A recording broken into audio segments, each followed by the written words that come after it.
Mao ni ang sulod sa unom ka basahon ni Apostol Pablo nga unang grupo o una ka bahin. Kaduha nga bahin sa 14 ka basahon ni Apostol Pablo mao ang unang Timoteo, 2 Timoteo, Titus o Pilipos.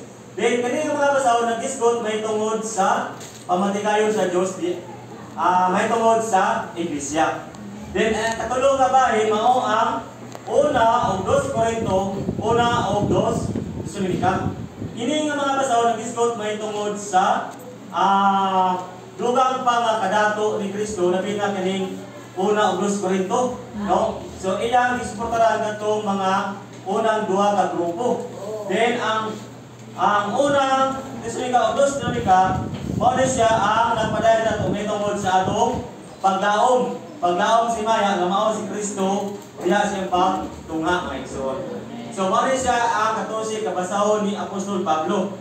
Then si Apostol Pablo nagsulat siya kang Timoteo. Actually ang iyang sulat ni siya sa usa ka tawo nga kanang hapit na mamatay mga igsoon.